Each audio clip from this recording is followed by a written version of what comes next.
Well, again, for some reason, it's taking me offline. So I just want to speak to this so that the men will understand where I'm coming from with this, right? And where most women are coming from with this. I can't speak for everybody, but I can speak for myself. I have never been in a position where I have to stand in front of you and have my hand out asking for anything. No, man. No, I've never had to do that, except for my father at home, of course, when I was a youngin', right? But with all due respect, that's not to take anything away from the guys. I was reared that a man is not supposed to take care of you, that he is not supposed to, he's not your father. The only men that will take care of you are your father and your husband, is what I was taught. Anything else outside of that, you should be held accountable for taking care of yourself, right? Operating in this type of, mindset has been beneficial to me because it never put me on the outs with a man that I've ever dealt with, and it was not a situation where I could not. I had the luxury of appreciating the man for who he was, because the financial part of my life was not open to interpretation by him, or as it related to our relationship. So, that's not something that I did. So I'm not used to having to go to a man and ask him for anything. Okay. I would consider that, that narrative a type of financial abuse because men don't know how to govern it. And 9 times out of 10, I have never seen it successfully done to where a man does not abuse the fact that he is providing for you or the family. It's like the buck stops here type of thing. And what I'm trying to get men to understand is that understanding can be reached without you without you hanging like like stating that you are the breadwinner and that you have the financial say so and holding that over a woman or your family's head, right, in order to get things done. Your family and your woman should appreciate the fact that you are the man of the house or the man in the situation, aside, outside of any type of monetary situation that's occurring in the house. So, with that being said, I've never been married and I don't have any children, and you can see why it would be very uncomfortable for me to be waiting around for a man to bring me some money or to be placed in a position to where I'm having to share my wallet with other people. It just never has been the case. I have been successful, even when I was making minimum wage, I was successful in budgeting because I knew I had a projected expense. I knew exactly what, to the penny, what dollars were coming in and going out. When you're dealing with the man that is just dropping off money to you here and there, or he's in a situation where he has to split his income with several different people, or, he pretty much dictates the budget, then you're taking away the mindset and the comprehension skills that are developed in being self-sufficient as a person, aside from being a woman. So, again, I may not have been financially astute as far as credit and stocks and bonds when I was young, in my young 20s, which would have been an asset to me and any man. I do know survival. I do know how to ensure that everything is taken care of. This 7-year period has been devastating for me financially, and I have never, during the course of the time of my adult life, had to succumb to financial duress like this. And so I feel really terrible about it. Like it is the most is the most terrible thing. I guess because it was something I always feared, ever being homeless and being destitute. It was the worst nightmare. It was the worst of my nightmares. It was something, everybody has their thing that they are scared of. I was scared of being homeless and having no money, and not having any means to support myself. It never entered my mind having to submit to any type of man in order to eat. I never had anyone taking care of the bills. I never did. I always took care of the bills myself, right? Again, I knew if you did not work, you did not eat. This is the background that I'm coming from and where I came from. And so, prior to entering whatever this situation is supposed to be, I apologize if someone, promised me to somebody as somebody's concubine or anything like that. I don't know anything about such things, right? And again, I don't even know how I would have been entered in a situation such as that. If it was something I was birthed into, I was never advised that this existed. I believe possibly that my extended family members, if indeed it's true, the narrative that I was adopted, they possibly are in that situation, but it did not apply to me because of my lineage that I have not been able to clarify or confirm that it's like, in the event that it was ever discovered that I was not, let's say I was not supposed to be a part of the family that I was in, I was still never to be addressed like a commoner. I was still in some type of lineage where there was royalty involved, right? And so therefore you could not just place me on the street or place me in an arranged marriage or a situation where offspring could be produced. In the event that would ever occur, whomever placed me in that situation would have dire consequences for doing that. If the Lord has placed it in my spirit that this is indeed the case, and that this is possibly something that has not been found out specifically yet, and these individuals are worried that are still alive, that are possibly, because from what I'm understanding, it may have been something I was birthed into. So, oh, my leg hurt. That's, I guess, confirmation of that. Ow, man. Geez, my ancestors or whomever, right? But in any event, for it not to be disclosed or discovered, I believe that's the reason why I was distanced from my family, and everyone was aware of it but me. It's a hard pill to swallow to find out that people have not been straightforward with you or honest, and to know that most of the people that were involved in or had the knowledge or wherewithal of are now dead. There's nothing I could really do about it. And so I'm not going to, for that reason, I am not going to, rattle my brain about, oh my God, this happened to me, because you have to live life for what it's worth. God knew the beginning from, a lot of times, y'all, you take solace and you have a peace of mind in knowing that God knew from the beginning to the end what your life was going to consist of. So whatever's happening is not the end of the world. God knew, right?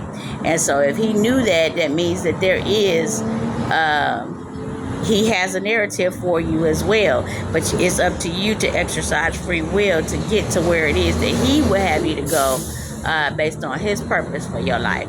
So I can't get derailed by the fact that nobody told me. You know what I'm saying? I didn't get the opportunities that were supposed to be afforded me because of my bloodline. Because nobody was straightforward. More people, it was a situation where people wanted these opportunities for their offspring or their family members so that they could increase their generational wealth and their bloodline, right? They had no, I guess the assumption was I would come into money anyway because of my bloodline. I would not be it wouldn't be a situation where I would not be afforded my birthright or privilege. And what has happened is that's indeed the case. Whomever was involved, that the reins were handed down to, that makes the governing decisions now, since the elders have passed on, they are not in agreement with me receiving whatever my birthright was, and whatever has been splurged or provided for to the family that took care of me during the course of time. It was not afforded. It was not extended to me. It was extended to those people that indeed, in name only took care of me. And I can honestly say this was not my father, and this was not my grandmother that received the money, because they would always bicker about money. Like, seriously, like, who has the money? Someone is getting the money. And I was like, what money? Because my mother was on disability, of course, so she would receive a certain amount of money, as if she had all three of the kids, for her three children with us, But my father was actually raising us, and he didn't want to take away that privilege from her because she was indeed disabled, and he felt like he could take care of us on his own, right? And she didn't have the luxury of having us in her life like that. So he felt like that's the least he could do, was ensure that she can take care of herself with that money. In the event but what he had discovered, that she was not living in the circumstances that he would expect for her to, and that possibly someone else was getting the money, she was not getting it. So that's when it became a problem. It was like, who's getting the money? So whomever has been receiving the money that was extended family, however you set this up through U.S. government to receive money, and it was not afforded to my family members that were actually taking care of us as the children, they coming for you. Almighty God is not pleased. I am given in confidence and of authority that He is going to, vengeance is mine, saith the Lord, and He is not going to let you get away with what you did to me and anyone else that is in the position that I'm in, by stealing the money from recipients that you were supposed to be taking care of. If you took advantage of their resources, the financial, and you left them with nothing, and they never received any type of benefit from what you were supposed to be providing to the kids, to the offspring. So again, I don't say any of this to be I want everybody to have a good understanding about why it is I feel the way I do about money and men. You know what I'm saying? Men lose their head when it comes to money. They don't. It's like their relationship with money is not the same as the relationship women have with money, especially if you've been a single woman who has taken care of herself. Women tend to go extremes. Either you're the extreme woman that says, oh, a man got to pay for everything, I'm not lifting a finger. If he's in my life, he's going to do this, that, and the other. Or they'll go the other extreme, where it's, girl, I don't need no man. You know what I'm saying? And I fall like in the middle. My thing is this here. I feel like a man should not be saddled with the responsibility of taking care of me, or feeling like he has to, and he's just dating me, right? Because you want a woman that is an asset, not a liability, and that you need to know that she's in a position to address matters, business and personal, in the event that something should occur and you're unable to do so, that she can speak for you and her. You need to know that she's capable of doing it. And a lot of times women are not able to exercise that type of governing over money. A lot of them don't know how to do that, and especially large sums of money. I have seen it to where women are just like being led to the slaughter, by people that they clearly trust, regarding estates and things like that, and with me working at banks and having to deal with people that were the individuals that handled the estates that were designated by those that left the money behind, or were not in a position to address matters as power of attorney. Designated power of attorney was handed to someone. And it's sad because these women were pampered, and they had everything, and they had no idea how to run the business transactions in their, that govern their families, right? This is to your benefit to know that, right?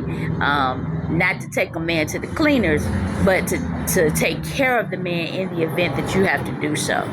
You should not be left to your own devices and not know how to maneuver everyday life and expenses without someone dictating to you, this is your allotment, unless it's something that you and your significant other have made, you've gone over this as part.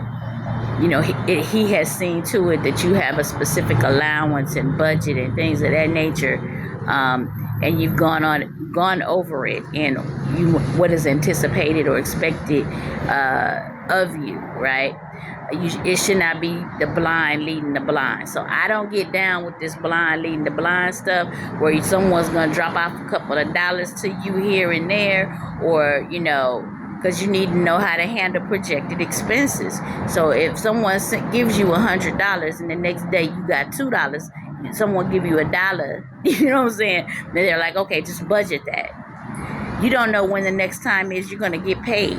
You know what I'm saying? I'm the type of person, like I told you, I have financial PTSD because of my background. I would hold on to every dollar, right? In this situation, I was recently afforded a few extra dollars by the grace of God, and my phone was completely jacked up. It was cracked. It could not, you couldn't see the face. You couldn't bring up a face on it. So I was like, dang. And so right when I began ready to make some practical business moves to transition back into society, I have to normally deal with a situation where everything goes awry. And in this case, it was the phone, and it was $93 to have it replaced. And I was like, dang, I could have did something with that money. I could have did so many things with that money. And I felt, and that's when I be feeling like I must be some type of damn fool because I was in a position making between $3,000 and $5,000 a month, no more than 7 years ago. And I have always retained a job. I've always, and I had been on that position for 4 years. When COVID rolled in, it indeed derailed my financial situation in addition to my job loss. So, I have not recovered from that. I have not. So for everybody that think this is funny and think this is just like she don't want to work or this is a game or something, I don't think I'm no better than the next person. I came up mopping floors and working in fast food and learning to respect the earning an honest dollar. It is very hard not to be a criminal. You know what I'm saying? When you have when you have to work hard to overcome not only the temptation that may lie ahead of you, and just trust God and know that He's going to bring you through and give you the best that He has to offer. And finally getting to the stage where I did not have to worry about money anymore, to have someone just say, oh, you're not entitled to it, or I would rather my sons obtain that type of money as opposed to any of our women that are in the family, and just to take my job from me and to do what you will, or blackball me from receiving the type of money that I'm supposed to be getting after working after all of these years. I think it's deplorable. I think it's, it states to me what type of men I'm dealing with that are around me. It ain't got, you have no respect for the average person. If I had a penis, it wouldn't be a problem, but since I have a vagina, it's an issue. Now I don't know why, the brain doesn't work any differently if you have different reproductive organs. So I don't understand it. So but like I say, I can go back to not having any interaction on the internet, because my focus will be specifically on establishing myself again.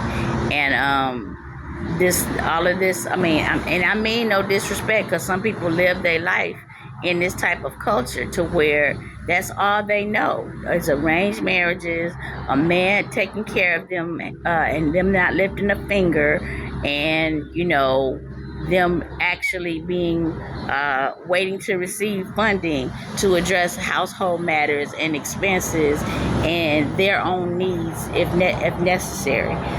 I am not accustomed to that. I'm accustomed to projecting expenses, and establishing a budget to cover expenses, and being able to dispense and disperse, as far as the dates for the bills and things like that being covered, and addressing everything as such, right? Sometimes if the bills are late, sometimes they may be late, but they still was paid.